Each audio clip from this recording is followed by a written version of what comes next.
உள்துறை அமைச்சரின் அதிரடியான முடிவு வெளியானது. உள்துறை அமைச்சரின் உத்தரவு.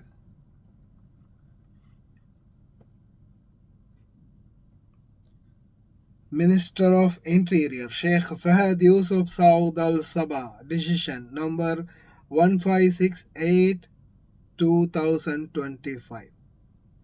அஸ்ஸலாமு அலைக்கும் வரஹ்மத்துல்லாஹி வபரகாத்துஹு. அன்பாத அனைத்து உறவுகளுக்கும் இனிய மாலை வணக்கம். மீண்டும் மிக முக்கியமான ஒரு தகவலோடு தான் வந்திருக்கேன். வீடியோவை ஃபுல்லாகவே கடைசி வரைக்கும் பாருங்கள்.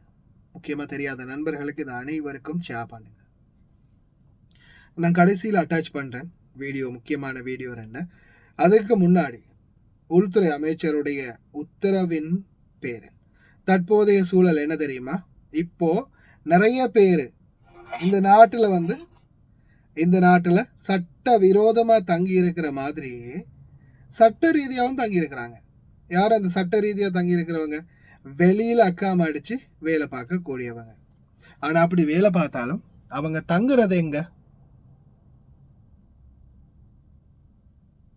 அவங்க எங்க தங்குறாங்கன்னு பார்த்தா அப்பார்ட்மெண்ட்களில், கோய்த்தி வீடுகளில், அதே மாதிரி பழைய பில்டிங்களில், ஜிலீப் ஷோக் மற்றும் பல இடங்களில் அவங்க தங்குவாங்க.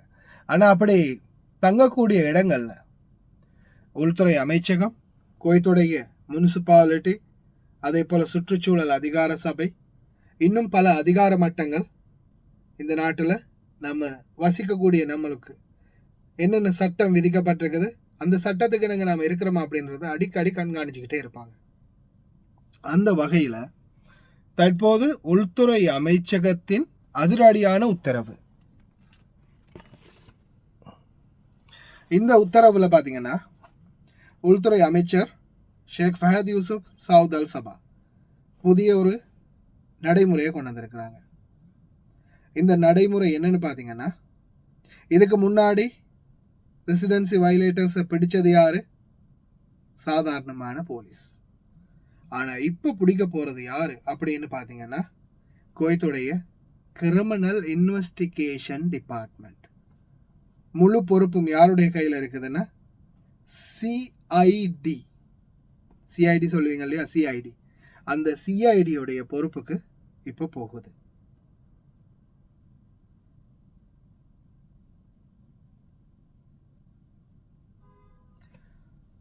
சிஐடியோடைய பொறுப்புக்கு போகுது. என்னாகும்? இனி வரும் நாட்களில் அதிரடியான நடவடிக்கைகள் எடுக்கப்படும். இந்த நடவடிக்கை எப்படி இருக்குன்னு பார்த்தீங்கன்னா, கிட்டத்தட்ட நீங்கள் வெளியில் அக்காம அடித்து வேலை செய்கிறீங்களா, குடியிருப்பை மீறுறீங்களா, அடுத்தது அக்காம இல்லாமல் இருக்கிறீங்களா, இது அனைத்தையுமே தொடர் கண்காணிப்பு, 24/7 தொடர் கண்காணிப்பிலே இருப்பாங்க. இப்போ இதை ஹேண்டில் பண்ண போகிறது யார்? அரப் டைம்ஸில் தகவல் வெளியாக இருக்குது.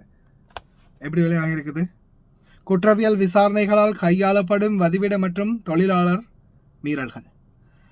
குவைத் செப்டம்பர் 3 முதல் துணை பிரதமரும் உள்துறை அமைச்சருமான ஷேக் ஃபஹத் யூசுப் சவுத் அல் சபா வதிவிட மற்றும் தேசிய விவகாரங்கள் தொடர்பாக உள்துறை அமைச்சகத்தின் நிறுவன கட்டமைப்பில் குறிப்பிடத்தக்க மாற்றங்களை அறிமுகப்படுத்தும் அமைச்சரவை முடிவு எண் 1568/2025 வெளியிட்டுள்ளார்.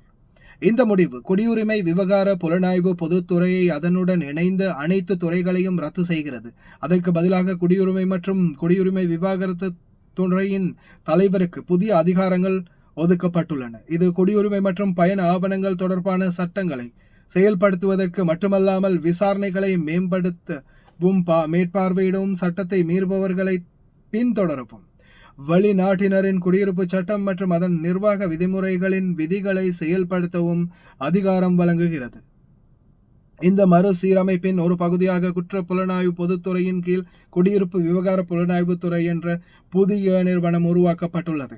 இந்த துறைக்கு கள பாதுகாப்பு ஆணை வழங்கப்பட்டுள்ளது. மேலும் அதன் பொறுப்புகளில் பின்வருவன அடங்கும்: செயல்பாட்டு முறைகள் மற்றும் பணியாளர் தேவைகளை மேம்படுத்துவதற்கான திட்டங்களை உருவாக்குதல், குடியிருப்பு சட்டம் மற்றும் அதன் நிர்வாக விதிமுறைகளை மீறுபவர்களை பின்தொடர்ந்து விசாரித்தல், வசதிகளின் ஆய்வு பிரச்சாரங்களை நடத்துதல், வளைகுடா நாட்டவர்கள் மற்றும் வெளிநாட்டவர்கள் இருவரின் பயண ஆவணங்கள் தொலைந்து போன வழக்குகளை விசாரித்தல், குடியிருப்பு மீறல்களை பின்தொடர்தல் மற்றும் பாதுகாப்பு ஒருங்கிணைத்தல். குடியிருப்பு விவகார புலனாய்வுத்துறை 4 சிறப்பு பிரிவுகளை மேற்பார்வையிடும் இரு இயக்குனரால் வழிநடத்தப்படும். தேடல் மற்றும் புலனாய்வுத்துறை, நிறுவனங்கள் மற்றும் தொழிலாளர் பின்தொடர்தல் துறை, மீறுபவர்களின் பின்தொடர்தல் துறை, ஆதரவு சேவைகள். குவைத்தின் தொழிலாளர் மற்றும் வதிவிட சட்டங்களை மீறுபவர்களை கைது செய்து வழக்கு தொடர இந்த பிரிவு பொது குற்ற புலனாய்வு துறையுடன் ஒருங்கிணைந்து செயல்படும். கூடுதலாக முன்னர் பொது குடியிருப்பு விவகாரத்துடன் இயக்குநரிடத்துடன் இணைக்கப்பட்ட பல துறைகள் பிற பாதுகாப்பு துறைகளுக்கு மறு ஒதுக்கீடு செய்யப்பட்டுள்ளன. எடுத்துக்காட்டாக மருத்துவ ரீதியாக தகுதியற்ற தொழிலாளர்களுக்கான துறை சீர்திருத்த நிறுவனங்களுக்கு மாற்றப்பட்டுள்ளது. தொலைந்து போன பயண ஆவணங்களுக்கான துறை இப்போது மத்திய குடியிருப்பு அமைப்புகள் மற்றும் நுழைவு மற்றும் வெளியேறும் நடைமுறைகளின் கீழ் நிர்வாகத்தின் கீழ் மாற்றப்பட்டுள்ளது.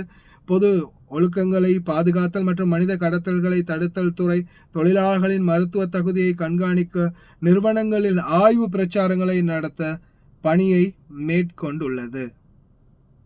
அமைச்சரவை முடிவின் பிரிவு 3 படி உள்துறை அமைச்சகத்தின் துணை செயலாளர் இந்த மாற்றங்களை செயல்படுத்துவதற்கு பொறுப்பாவார்.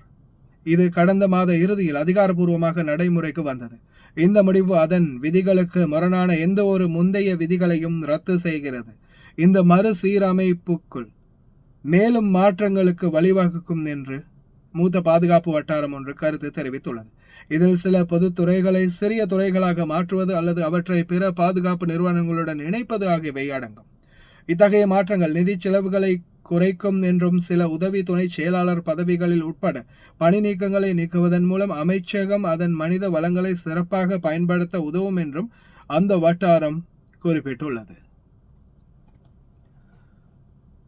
தடுன்னு வாசிச்சுட்டு போயிட்டு அதுக்கான காரணம் என்னன்னா, வாசிச்சது வேகமாக வாசிச்சாலும் புரிய வேண்டிய இடத்துல பாயிண்ட் சரியா புரிஞ்சிருக்கும்னு நினைக்கிறேன். எல்லாமே டிஃப்ரெண்ட்டாக மாற்றி வச்சிருக்கிறாங்க. ஒவ்வொரு சிஸ்டத்தையும் ஒவ்வொருவருக்கும் மாற்றி கொடுக்குறாங்க. இதில் முக்கியமான காரணம் என்ன தெரியுமா? வாஸ்தா இருக்கு இல்லையா, வாஸ்தா. என்னுடைய பாபா சிஆடியில் பெரியவர், அவர் எல்லாம் பார்த்து செஞ்சிருவார், அதெல்லாம் பிரச்சனை இல்லை, அதெல்லாம் எதுவும் நொட்ட முடியாது. இனிமேல் அந்த அதிகார மட்டத்திலிருந்து வேறு அதிகார மட்டத்தை மாற்றி வச்சிருக்கிறாங்க. அதுதான் பிரச்சனை. இனிமே பாபா கோல் பண்ணினா பாபாவுடைய செக்ஷனுக்கு தான் பாபா கோல் பண்ண முடியும். பாபா போயிட்டு வேறொரு செக்ஷனுக்கு கால் பண்ண முடியாது, வேறொரு அமைச்சரவைக்கு கால் பண்ண முடியாது. அவருடைய மச்சான் நம்ம ஆஃபீஸில் இருக்கிற ஃப்ரெண்டுக்கு கால் பண்ணியா மச்சான் அது நம்மளால தான் விட்டுறா அப்படின்னு சொன்னால் அது விட்டுருவாங்க. சிஐடி கால் பண்ணால் விட்டுருவாங்க. அதே போலீஸ் கோர்ட்டில் வேலை பார்க்குறவருக்கு, மனித வளத்தில் வேலை பார்க்குறவருக்கு இன்னொருத்தருக்கு கால் பண்ண முடியாது. வேலை கம்யூனிகேட் இருக்கும், இல்லாமல் இருக்கும். இந்த மாதிரி சிச்சுவேஷன்கள் இனி வரும் நாட்களில் உருவாக போகுது. இந்த சிச்சுவேஷனால் மொத்தமாக பிளாக் அவுட் பண்ண போகிறாங்க. இதுதான் உண்மை. வெளியில் காசு கொடுத்து அக்காம அடிக்கிறவங்க, வெளியில் அங்கே இங்கே தங்கி இருக்கிறவங்க சிந்திச்சு செயல்படுங்க, கவனமாக இருங்க. உள்துறை அமைச்சகமே இதை பக்காவாக அவங்க பாணியில் தெரிவிச்சிருக்கிறாங்க. அவேர்னஸ் பண்ண வேண்டியது எங்களுடைய கடமை. உங்கள் கூட பயணிக்கிற நாங்கள் தொடர்ந்தும் உங்களுடைய பாதுகாப்பு எங்களுக்கும் அது ஒரு கடமை அப்படின்றதால என்னுடைய சார்பாக நான் உங்களுக்கு அதை தெரியப்படுத்திருக்கிறேன். இதுக்கு மேலே பாதுகாப்பாக இருக்கிறதும் இல்லாமல் இருக்கிறதும் உங்களுடைய விருப்பம். பின்னாடி வரக்கூடிய வீடியோ பாருங்க, அப்பயாவது உங்களுக்கு புரியுதான்னு பார்க்கலாம். செக்கின் எந்த அளவுக்கு தீவிரமா வீரியமா இருக்குன்னு. احنا مو بالهند ولا بومباي ولا بدلهي، احنا في الكويت وسط مساكن عزاب مخالفة، وللأسف الشديد أصحاب العقارات هم السبب في هذا الوضع اللي وصلنا له.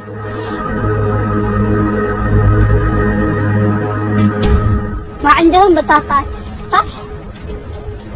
شنو قاعد تسوي؟ وجهنا انذار من البلدية عنده تقطيعات داخلية وعنده زيادة بنسبة البناء وبناء من المواد الخفيفة، فنسلمها لمالك العقار ويراجعنا بلدية ونكتب فيه محضر. الشباب اللي هني هذول يجون الدوريات الحين ويستلمونهم. شنو مشكلتهم؟ ساكنين سكن عزاب. كلهم داخل السكن؟ هم ساكنين بروحهم بعزاب. الشي قعود، شنو اللي قاعدين يتعانون منه؟ عزاب يعني تعبون بشكل مو طبيعي، خصوصا المكان هذا سبحان الله يعني حاضر لي كل ما هو غير غالب. نعزكم الله، عمالة سائدة دعارة، مطاعم غير قانونية، واجد أشياء. يشهد الله إني لما يجون العمال هني يعني حزيتهم الساعة من الدوام تقريبا الساعة 4 5، حتى إني أخاف أخلي كلام خدامتي يقط الزبالة بروحي، يعني فما بالك على هنا. هذا غير لما هم سكارة تهجموا على على أهلي يوم كانوا صافطين هني. غرف العشوائيات وبيوت الصفيح اللي اسميها بيوت الصفيح مو بالكويت، هذا نشوفه بالافلام صراحه. بومباي ولا بالدول العربيه اللي عارفين احنا، يعني دمروا الحياه عندنا بالوسط السكن الخاص. عندنا واهلنا انشطه مخالفه، تجد ظواهر سلبيه يشيب لها الراس. الله يعين اهلنا صراحه. أنا بس أوجه كلامي للملاك، يا أخي احترم جيرانك، احترم أهلك، احترم القانون اللي أنت في ديرتك. أنت لما تسافر برا تحترم القانون، هني ليش ما تحترم القانون؟ ثانيا أنا لما أتكلم أشرع على النواب، نواب الدائرة الثالثة اللي كل برامجهم الانتخابية عن خيطان وعن مشاكل خيطان. للأسف من نجحوا ما شفنا أحد يتكلم عن منطقة خيطان إلا إحنا يا العمل فريق العمل التطوعي اللي قاعدنا نشتغل نيابة عن النواب وأعضاء مجلس البلدي. أعتقد شالوا يدينهم، ما شفنا أحد يتكلم عن خيطان. كم سنة صار لنا الحين وإحنا نعاني من هالمشاكل، وناس ومقابلات أشوفكم سويتوها مع الناس وشفتوا نتائجها وشنو إثباتاتها من مخدرات، من خمور، من مخلل الآداب، حتى قاعدنا نخاف على عيالنا ونخاف على أسرنا.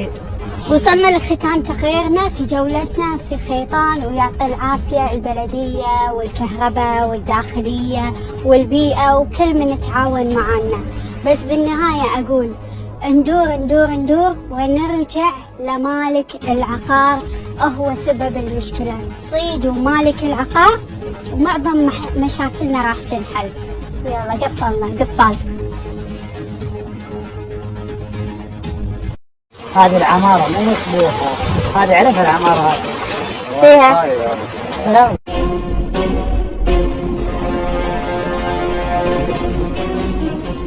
شيء حاليا تجيش مصاريف مقاريع ولا تقدر تتكلم مع حد. لا بعد ما شافت مو لابسين شيء ومخدرات وحبوب كل شيء. تفسخ هدومك تفسخ هدومك؟ والله تفسخ هدومك طلعت تصلح من تجي. شو تسوي يعني تفسخ هدومك؟ تهاوش. تهاوش؟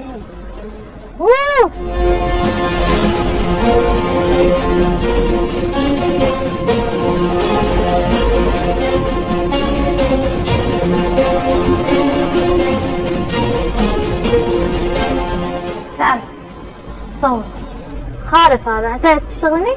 لا اشتغل شنو؟ من يشتغلني؟ طلع.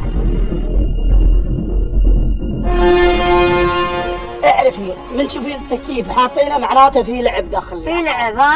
اي تعديات. يلا خلينا نشوف اللعب. يعني يبوك تيار من تحت. الكابل الرئيسي.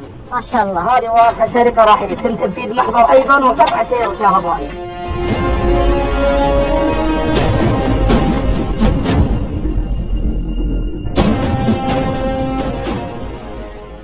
شو تبيعون؟ ليه ايش رحتي؟ من وين يجيب هذا عسكري؟ في ولا هذا ما في.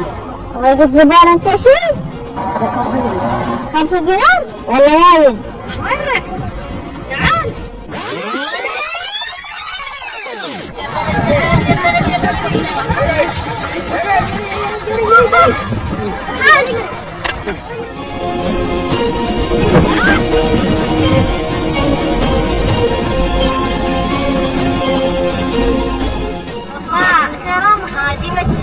راح يدرون علي اليوم كلهم. هذه كلها اسواق عشوائيه يوميا وبكذا يعني يغيرون المناطق. يغيرون؟ اي كل يوم بمكان، يعني اليوم هني باكر بالمستوصف. ايه باكر كل ما نجي يصير اغراضهم كلهم. ايه يجون ياخذون اغراض يدخلوها داخل المخزن. هني هذه كلها مخازن. هذه كلها مخازن. دشوا ونحاسوا.